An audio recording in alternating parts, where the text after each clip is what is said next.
شدست و مالا. کہا آج میرے سے بڑا بھی کوئی خوش نصیب ہے کہ حضور میرے گھر میں آئے اور حضور کے آنے کے ساتھ جبریل با ملائک میرے دربان بنے. حضور جہاں بھی گئے حضور نے نور بکھیرا. نیویاں دا پرونا میرا نبی, نیویاں دا پرونا میرا نبی, کوٹھیاں تے چڑھے ویکھ دے رہے. میرے آقا نے وہاں بھی نور پھیلایا. حضرت اماں حلیمہ کے گھر میں بھی. میں بات کر رہا تھا حضرت شیمہ کی کہ جوانی ہوئی, شادی ہوگی. اب حضور مدینہ میں, مدینہ سے حضور اب قافلے بھی روانہ کرتے جہاد کے لیے. ایک غزوہ ایسا بھی تھا جس میں حضور خود بھی تشریف فرما تھے. چلتے چلتے وہ وقت ایسا آیا کہ حضرت شیمہ جس قبیلے میں بیاہی ہوئی تھی اس قبیلے کے لوگ حضور کے ساتھ جب غزوہ کرنے لگے تو اللہ نے اسلام کو فتح عطا فرما دی. اسلام کو فتح ہوئی, وہ لوگ مغلوب ہوئے. تو اب عرب کے رواج کے مطابق یہ قانون تھا کہ اگر تم اپنے بندوں کو چھڑانا چاہتے ہو تو پیسے اکٹھے کرو, جو فدیہ بنتا ہے وہ دے دو, اپنے بندے چھڑا کے لے جاؤ. وہ اپنے علاقے میں جو بچے تھے وہ واپس آئے, گھر گھر دستک دیتے ہیں. کہتے کیا ہے کہ ہمیں اتنا مال دے دو. ہر کوئی دے رہا ہے, وجہ پوچھی جاتی, بتایا جاتا ہم غزوے میں اس طرح ہماری پسپائی ہوئی اور ایک شخص ہے جو داعی نبوت ہیں, اپنے آپ کو محمد الرسول اللہ کہتے ہیں, ان کے ساتھ ہمارا مقاتلہ ہوا, ہم ہار گئے, ہمارے بندے پکڑے گئے. ایک دروازے پہ انہوں نے دستک دی. اندر سے حضرت شیمہ کہا کیوں آئے ہو؟ اور آج سارے قبیلے کے سردار اکٹھے ہو کے آگے ہو, خیر ہے؟ کہا ہاں ہم تم سے کچھ امداد لینے آئے ہیں, ہمیں امداد دے دو کہ ہمارے بندے پکڑے گئے. کہا کہاں پکڑے گئے, جو سب کا سوال ہوتا تھا. انہوں نے وہی جواب دیا کہ داعی نبوت ہیں, انہوں نے ہمارے بندے پکڑ لیے. حضرت شیمہ کہتی ہیں نام کیا ہے؟ بتایا محمد صلی اللہ علیہ وسلم. کہا اب پیسے نہ اکٹھے کرو, اب پیسے نہ اکٹھے کرو. کہا شیمہ کیا بات کر رہی ہے, ہمیں تو پیسے دے, ہم نے اپنے بندے چھڑانے ہیں. کہا جو اکٹھا کیا وہ بھی چھوڑو, مجھے لے چلو. کہا شیمہ تجھے کیوں لے گئے؟ کہا تمہیں نہیں پتا وہ محمد میرا ویر لگتا اور تم اس کے اخلاق حسنہ کو نہیں جانتے ہو. میں تمہیں بتاتی ہوں کہ حضور کیسے ہیں, مجھے ساتھ لے چلو. جب حضور کو لے کے نکلے نا, حضور کی بہن شیمہ کو, حضرت شیمہ حضور کے خیمہ نوری کے پاس پہنچی. اب تو قرآن میں آیات بینات نازل ہو چکی تھی نا کہ یا ایھا الذین آمنوا لا ترفعوا اصواتکم فوق صوت النبی. باقی باتیں تو دور کی بات ہے, نبی کی آواز سے بھی آواز بلند نہ کرنا. مکی ماحول تو تھا نہیں کہ کوئی اوجری پھینکے تب بھی خیر, کوئی کانٹے بچھائے تب بھی خیر, اللہ اس کی خیر فرما دے. اب تو رب بھی نہیں چاہتا کہ میرے محبوب کے سامنے کسی کی آواز بھی بلند ہو.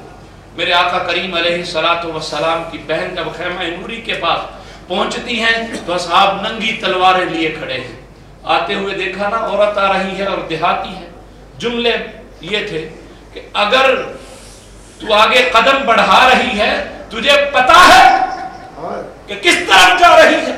اے دیہاتی عورت رک جا وہیں پہ, ایک قدم بھی آگے نہ آنا. حضرت شیمہ نے جب ان کے لہجے بدلتے دیکھے نا, کہا اپنی تلواروں کو نیچے کرو, تمہیں نہیں پتا آنا اخت نبیوں کا, میں تمہارے نبی کی بہن لگتی ہوں, تمہارے نبی کو لوریاں دیتی رہی ہوں. میں ہی کو کہا کرتی تھی ربا نبک لنا محمد, اے اللہ میرے محمد کو نظر نہ لگنے دینا. حتی اراہو یافعا و امرا, آج مجھے ویر دیکھنے تو دو. آج اللہ نے وہ سیرا باندھا ہوا ہے کہ جوانوں پہ بھی اس کو فوقیت عطا فرمائی ہوئی ہے. تو حضور کو جس نے بھی دیکھا اس نے یہی کہا کہ اس جیسا کوئی نہ تھا. میرے دل کی آخری بات آپ سے کر کے اجازت چاہوں گا. حضور جب مدینہ آ رہے تھے نا تو ایک اور دیہاتی عورت تھی جس نے حضور کو دیکھا, جس کو عاتقہ بنت خلف بھی کہا جاتا ہے اور معبد کے نام سے مشہور بھی. دیکھا اس نے کس طرح تھا. جب حضور مدینہ کے قریب پہنچے نا تو حضور کے ساتھ دو اصحاب تھے, حضرت ابوبکر صدیق رضی اللہ تعالی, حضرت عامر بن فہیرہ رضی اللہ تعالی عنہ. جب بھوک لگی تو حضور سے عرض کی. حضور نے سامنے کٹیا دیکھی, دروازے پہ پہنچ گئی. کہا گھر والوں اگر تمہارے پاس کھانے کے لیے کچھ ہے تو ہمیں دے دو. اندر سے ایک عورت آئی آ کے کہنے لگی کہ ہمارے گھر میں کچھ بھی نہیں ہے کہ جو آپ کی خدمت کریں, اور یہ میں افسوس سے کہہ رہی ہوں کہ میرے گھر میں کچھ نہیں ہے، ہم تو عرب لوگ ہیں، ہمارے ہاں کوئی مہمان آ جائے تو ہم مہمان نوازی میں کسر نہیں چھوڑا کرتے، لیکن آپ جیسا سونا مہمان آیا ہے میرے گھر اور میرے پاس کچھ نہیں ہے، انتہائی افسوس ہے۔ حضور کی نظر پڑی اس کے گھر میں بندھی ہوئی ایک بکری پہ، حضور نے اس بکری کو دیکھا، حضور نے ارشاد فرمایا اگر تم اجازت دو تو اس کا دودھ ہم دھو لیں۔ تو کہنے لگی، مسکرائی، اس کی ہڈیوں میں تو گودا بھی نہیں ہے، اس کی ہڈیوں میں مکھ بھی نہیں ہے، یہ چل بھی نہیں سکتی ہے، اگر چل سکتی ہوتی تو ریوڑ کے ساتھ چرنے کے لیے گئی ہوتی، گھر میں نہ بندھی ہوتی۔ حضور نے پھر فرمایا معبد اگر تم اجازت دو تو ہم اس کا دودھ دھو لیں۔ معبد نے کہا مسکراتے ہوئے، دھو لیں، اگر دیتی ہے دودھ تو لے لیں، اگر دیتی ہے دودھ تو لے لیں۔ بکری حضور کے قریب کی گئی، حضور نے اپنا دست رحمت، دست شفا، دست برکت اس بکری کی پشت پہ پھیرا۔ جب حضور نے اپنا دست رحمت پھیرا نہ بکری نے اپنی ٹانگیں چوڑی کر اس کی کھیری میں دودھ اتر آیا۔ حضور نے اپنا دست مبارک بڑھا کے اس سے دودھ دھویا۔ معبد کو اب فرماتے کیا ہے؟ راوی لکھتا ہے کہ جب حضور دودھ دھو رہے تھے تو جھاگ اٹھتی تھی، اور جو لوگ یہ دودھ دھونے کے عمل کو جانتے ہیں نا وہ یہ بھی جانتے ہیں کہ جھاگ کب اٹھتی ہے، جب دودھ کے پریشر زیادہ ہو یا اس کی ویسے کثرت ہو تب جھاگ اٹھا کرتی ہے۔ تو معبد سے حضور نے فرمایا معبد یہ برتن جو تو نے پہلے دیا تھا وہ فل ہو گیا، اب اور لے آ۔ معبد اور برتن لائی۔ کتب میں ملتا ہے کہ معبد کے گھر کی تھالیاں بھی دودھ سے بھر چکی تھی۔ اب حضور نے خود بھی نوش فرمایا، معبد کا بچہ ہے اس نے بھی نوش فرمایا، معبد بھی، حضور کے دونوں اصحاب بھی، انہوں نے پیا۔ حضور اب چل دی۔ حضور جب چلے نہ کہا جزاک اللہ، اللہ تجھے برکتیں عطا فرما دے، جزا عطا فرما دے۔ حضور جا رہے ہیں، اب معبد ٹکٹکی لگا کے حضور کی طرف دیکھ رہی ہے۔ میں کہا کرتا ہوں کہ معبد اس وقت دیکھ کیا رہی تھی؟ ایک تو پہلے حیرت میں ڈال دیا، اب جب قدم اٹھاتے ہیں زمین قدم چومنے کو آتی ہے۔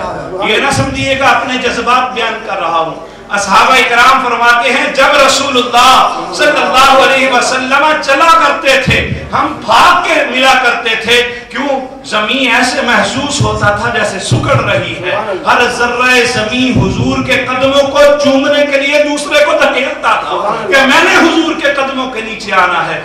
معبد بھی یہی منظر دیکھ رہی تھی، اب محو حیرت تھی۔ جب حضور آنکھوں سے اوجھل ہوئے اپنے بچے سے باتیں کرنا شروع ہوئی تھی کہ وہ کتنے سونے تھے، کس انداز میں انہوں نے عمل کیا۔ اب باتیں کرتی ہے، رات قریب ہوئی، معبد کا شوہر گھر آیا۔ جب وہ گھر آیا نا تو اس نے آ کے کہا آج میری کلی پہ یہ انوار کی برسات کیسی، سبحان اللہ، جس پہ حضور کا کرم ہوا ہوتا ہے نا وہ دور سے نظر آ جائے۔ اس نے کہا آج میرے گھر میں یہ انوار کی برسات کیسی ہے۔ اس نے کہا ابو معبد تمہیں کیا بتاؤں، میرے گھر میں آج ایک مہمان آیا تھا۔ کہا اس کا نام کیا تھا؟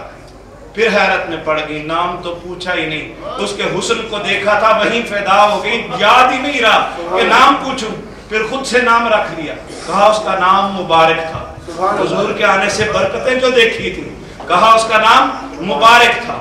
اب ابو معبد کہتا ہے وہ مبارک تھا کیسا؟ اب معبد نے جو حضور کے حسن کی تعریف کی ہے نا، میری جان میری آنے والی نسلیں بھی معبد کے ان جملوں پہ قربان ہوتی ہیں۔ معبد کہتی ہے رأیت رجلا ظاہر الوضاء، میں نے ایک ایسے شخص کو دیکھا ہے کہ جس کا چہرہ چمکدار تھا، وَأَحْسَنَ الْخَلْقِ وَحَسَنَ الْخَلْقِ، اور اس کے بنانے والے نے اس کو سب سے سونا بنایا۔ معبد کی حدیث تو طویل ہے، وقت پہلے کافی ہو چکا، اس کے چند جملے آپ کی نظر کرتا چلوں۔ معبد کہتی ہے قسیم وسیم، قسیم وسیم، وفی صوتہ سہل، وفی عینیہ تاج، واشفارہ وطف، احول اکحل ازج اقرب۔ معبد کہتی ہے میرے شوہر پوچھتا کیا ہے وہ کیسے سونے تھے، ان کی آنکھیں تھی کہ سرمگی آنکھیں تھی، ما زاغ البصر کے کاجل پہنے ہوئے تھی۔ تو نبی آخر الزمان صلی اللہ علیہ وسلم کا حسن معبد نے یوں بیان کیا۔ معبد کا ایک جملہ صرف آپ کی نظر کر کے اپنی گفتگو کو سمیٹتا، معبد نے حضور کے حسن کو اس انداز میں بھی بیان کیا وَأَجْمَلَهُمْ مِنْ بَعِيدٍ، جو حضور دور سے آ رہے تھے نا تو سونے لگ رہے تھے. پھر کہا وَأَحْسَنَهُمْ مِنْ قَرِيبٍ، اور جو حضور کو قریب سے دیکھتا نا اس سے پڑھ کے اس نے کبھی حسن دیکھا ہی نہ ہو. علماء جانتے ہیں کہ ہمارے پاس احسن سے بڑھ کے اور کوئی صیغہ ہی موجود نہیں. عربی بہت وسیع زبان ہے لیکن اس میں ہمارے پاس احسن سے بڑھ کے اب حسن کی تعریف کے لیے کوئی صیغہ ہی موجود نہیں. اور میں اپنے انداز میں یوں کہا کرتا ہوں کہ حضور کا حسن جس نے بھی بیان کیا ہے اس کی ڈکشنری میں جو سب سے احسن اور بڑا اور اچھا لفظ تھا وہ اس نے حضور کے لیے بیان کیا. معبد کہتی ہے دور سے کوئی دیکھتا تو سونے لگتے، جب قریب سے دیکھتا تو اور سونے لگتے. معبد حضور کا حسن بھی بیان کر رہی ہیں لیکن یہاں حضور کی سیرت بھی بیان کر رہی ہے کہ جب حضور دور تھے تو نظروں پہ حیا کے پہرے تھے، جب قریب آئے نا تو نظریں جھکی ہوئی تھی تب بھی حیا پھینک رہی تھی، لوگوں میں حیا تقسیم کر رہی تھی.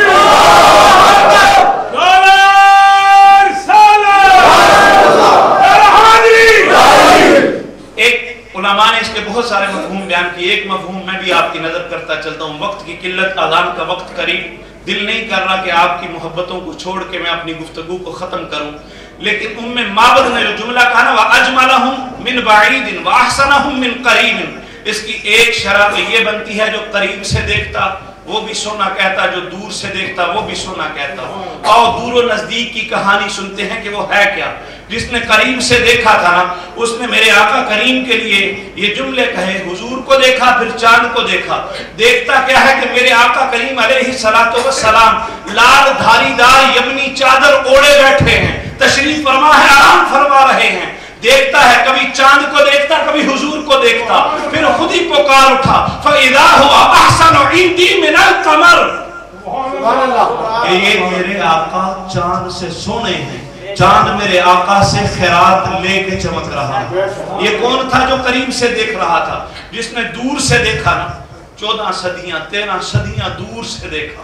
اس نے بھی کچھ کہا. اس نے کہا خورشید تھا کس زور پہ، خورشید تھا کس زور پہ کیا بڑھ کے چمکا تھا قمر. خورشید تھا کس زور پہ کیا بڑھ کے چمکا تھا قمر. جب وہ رخ بے پردہ ہوا یہ بھی نہیں وہ بھی نہیں. جس نے قریب سے دیکھا تھا نا اس نے کہا کل قمر لیلۃ البدر لم ارا قبلہ ولا بعدہ مثلہ، میں نے اپنے آقا جیسا نہ پہلے دیکھا نہ بعد میں دیکھا. اور جس نے 13 صدیوں کے فاصلے سے دیکھا نا اس نے کہا مکھ چند بدر شاشانی ہے، متھے چمک دی لاٹ نورانی ہے. مکھ چند بدر شاشانی ہے، متھے چمک دی لاٹ نورانی ہے. کالی زلف تے اکھ مستانی ہے، محمور اکھی ہن مد بریاں. جس نے قریب سے دیکھا تھا نا اس نے کہا اذا تکلم رویک النور یخرج من بین الثنایا. حضور جب گفتگو کرتے نا تو حضور کے ثنایا سامنے کے دانتوں سے نور کی کرنیں چھن چھن کے نکلا کرتی. اذا سرّا استنارا وجہہ، حضور کے چہرے مبارک کی لکیروں سے نور چھن چھن کے نکلا کرتا تھا. اور جس نے 14 صدیوں کے فاصلے سے دیکھا نا اس نے بھی حد ہی کر دی. اس نے کہا تو اجے میرا یار نہیں ڈٹھا، تو اجے میرا یار نہیں ڈٹھا. جنوں ویکھ کے چن شرماوے ادھی راتی دن چڑھ جاوے، جیو رخ تو نقاب ہٹاوے تے جیو نکلے سیر کرن سارا گلشن سیس نواوے تے دھرتی لف لف جاوے تے جو ہاتھ پھلاں اچ دردا ہاتھ پھلاں تو ود ود جاوے. نین نشیلے مست رسیلے وچ سونا قدر سہاوے، کیا خوب سجن دی آنکھیاں نے دی میں پر کے سرائیاں رکھیاں نے. نین نشیلے مست رسیلے وچ سونا قدر سہاوے جے اکھ اگڑے تے انج پیا جاوے جی میں خانہ کھل جاوے تے جیو کھولے پیچ زلف دے، جیو کھولے پیچ زلف دے تراہی راہ کھل جاوے، جیو کھولے پیچ زلف دے تراہی راہ کھل جاوے. بجلی ڈردی لشک نہ مارے متاں بے ادبی ہو جاوے. کی اعجاز نظر وچے ہو دی جو آوے سو وک جاوے. اعجاز کی اعجاز نظر وچے ہو دی جو آوے سو وک جاوے. آزم ایڈا سونا ماہی سانو کدرے نظری نہ آوے. جی تو یہ چاہتا ہے کہ آج کی اس بزم کے وقت کو حشر کی صبح تک کھینچ کے لے جاؤں. آپ کی محبتیں ہیں. جی میرا یہ چاہتا ہے کہ آج کی اس محفل کے وقت کو حشر تک کھینچ کے لے جاؤں. جے وس چلے تے اس سونے نو محشر دی رات تک روک لواں. نہ نظر کرم دی جات مکے، نہ یہ بات مکے، نہ یہ رات مکے. بہرحال وقت کی قلت، حضور کا ذکر ایسا ہے کہ ساری زندگی کیا جائے. کرنے والا سننے والا بعد میں یہی کہے گا کہ اب بھی وقت تھوڑا ملا ہے. تو اللہ مجھے آپ کو حضور کے تذکار کو سن کے اپنے سینوں کو منور کرنے کی توفیق و رحمت فرما دے. وما علیہ الا البلاغ.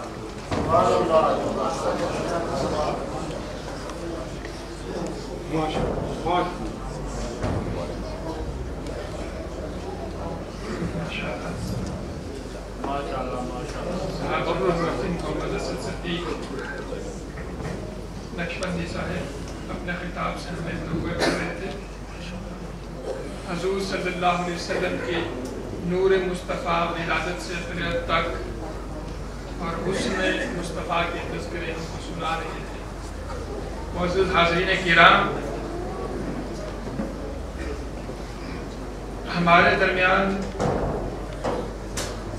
ہستی مسکراتی کھلتی کھلکھلاتی ایک ایسی ہستی موجود ہے جو پاکستان نیوی میں کیپٹن کے عہدے پر فائز رہے. گورنمنٹ ہانگ کانگ میں 2010 میں سماجی خدمات پر ایوارڈ سے نوازا. پاکستان ایسوسی ایشن کے صدر کی حیثیت سے اپنی خدمات سر انجام دے چکے. اس وقت ہانگ کانگ کرکٹ ایسوسی ایشن کے صدر ہیں اور اب آپ کے سامنے تشریف لاتے ہیں کیپٹن شہزادہ سلیم صاحب اور اپنے خیالات کا اظہار کرتے ہیں. بسم اللہ الرحمن الرحیم. السلام علیکم ورحمۃ اللہ وبرکاتہ. خیالات کا اظہار تو ہو چکا ہے اور ہم سب محظوظ ہو چکے ہیں. میں اپنا فریضہ انجام دوں گا آپ لوگوں کا شکریہ ادا کرنے کا. محترم جناب ڈاکٹر احمد بلال صاحب، جناب مفتی اسد صدیق نقشبندی صاحب، میں آپ دونوں حضرات کا بہت شکر گزار ہوں کہ آپ دونوں تشریف لا کر اس محفل کو رونق بخشی.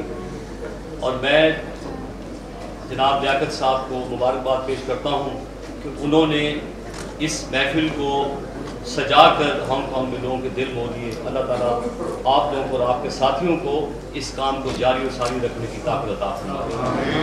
علماء کرام یہاں پہ موجود ہیں جو ہمارے دل کے بہت قریب ہیں. تینوں حضرات سامنے بیٹھے ہیں. اللہ آپ تینوں کو بہت خوش رکھے. آپ نے آج بڑی اچھی باتیں کی، بڑے اچھے دلائل پیش کیے اور تمام سامعین بیٹھے ہیں. میں ان سب کا بھی شکریہ ادا کرتا ہوں کہ آپ لوگ یہاں پہ تشریف لائے. اس محفل میں ہم نے بہت کچھ حاصل کیا اور ہمیں چاہیے کہ ہم اس پیغام کو باہر لے کے جائیں کہ ہم نے اتفاق برقرار رکھنا ہے اور ہانگ کانگ میں میلاد کا جھنڈا انشاءاللہ تعالی ہم نے بلند رکھنا ہے. رسول اکرم صلی اللہ علیہ وسلم کی یاد اسی طرح مناتے رہیں گے تو ہمارے دل بھی اجاگر رہیں گے، ہمارے کاروبار میں برکت رہے گی، ہماری زندگی میں بھی برکت رہے گی. اس کے ساتھ جو ہے نماز کا ٹائم ہو رہا ہے تو میں آپ سب لوگوں کا ایک وقت سے شکریہ ادا کرتا ہوں. Thank you.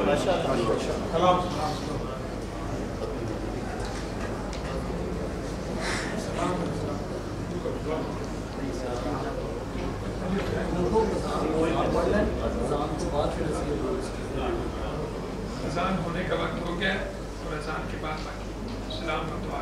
آپ تشریف رکھیے. اذان کے بعد 5 منٹ کا پروگرام ہوگا پھر نماز. الرحمن الرحیم.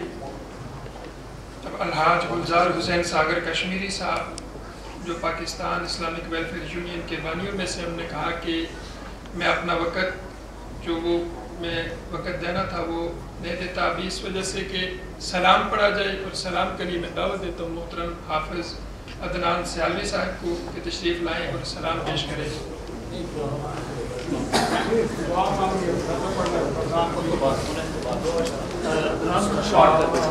جانے رحمت